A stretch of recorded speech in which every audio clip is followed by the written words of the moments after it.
आज हम लोग पढ़ते हैं प्रीपोजिशन में अक्रोस। अक्रोस के बारे में मीनिंग वर्ड जानते हैं, ठीक है। तो अक्रोस का मतलब क्या होता है? अक्रोस का मतलब होता है के उस पार, के उस पार। जैसे आप यहाँ पे उच्चारण कर सकते हैं, समुद्र के उस पार, नदी के उस पार, रोड के उस पार, घर के उस पार, ठीक है। तो ये ऐसे चीज़ों पे आप के उस पार लगा सकते हैं। तो from one side to the opposite, मतलब इसके कहने का मतलब है कि आप जैसे राइट में हैं तो आपका उसका अपोजिट क्या होगा? लेफ्ट हो जाएगा। यदि आप आगे हैं तो उसका अपोजिट क्या हो जाएगा? पीछे हो जाएगा, ठीक है। तो ये चीज़ें आपको यहाँ पे अक्रॉस का इस्तेमाल कर सकते हैं, ठीक है। तो चलो, के उस पार, तो on the opposite side of, ये होता है के उस पार। Clear? For example, her house is across the river. यहाँ पे उच्चारण क्या सकते हैं? उसका घर नदी के उस पार है, नदी के उस पार है, ठीक है। के उस पार तो नदी के उस पार है। क्लियर? समझ में आ गया? चलिए अब बी नंबर पढ़ते हैं। तो बी में क्या होता है? एक छोर से दूसरे छोर तक, वही उच्चारण है। के उस पार मतलब एक, यानी एक जगह। जैसे कहने का मतलब हुआ आपका, जैसे यहाँ पे एक एग्जांपल देखिए, या 1 से लेकर के 2 तक, तो ये हो गया एक छोर से दूसरे छोर तक। क्लियर है?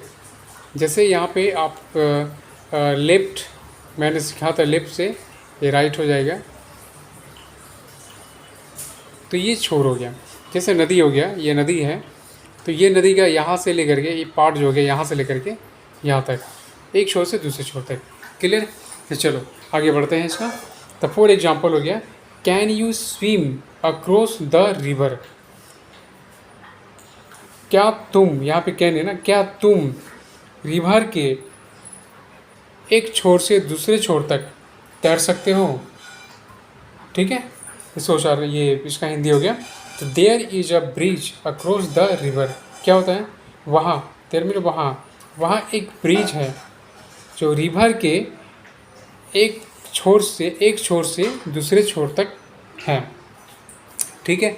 तो नदी, जैसे मान लो कि जैसे फॉर एग्जांपल ये नदी है, ठीक है। तो यहाँ से रिवर बना हुआ है, ये पुल बना हुआ है, ब्रिज बना हुआ है, ये भी यहाँ से पुल बना हुआ है, तो पूरा ये पुल हो गया, ठीक है। तो यहाँ से लेकर यहाँ तक, एक छोर से लेकर दूसरे छोर तक, ये आपका ब्रिज हो गया। तो समझ में आया? इसी तरह से हम इसको इस्तेमाल कर सकते हैं, ऐसे चीज़ों को, ऐसे जब जगहों में अक्रोस का इस्तेमाल कर सकते हैं। तो वेरी इजी, आप जब कोई भी सेंटेंस बनाएंगे तो इस तरह का जब आपका सामने वाक्य आएगा, ठीक है, तो वहाँ पे इस्तेमाल करेंगे अक्रोस का, ठीक है। क्लियर? तो चलिए फिर हम नेक्स्ट वीडियो में मिलेंगे। तब तक के लिए हमारे चैनल को subscribe and share and like जरूर कर देना।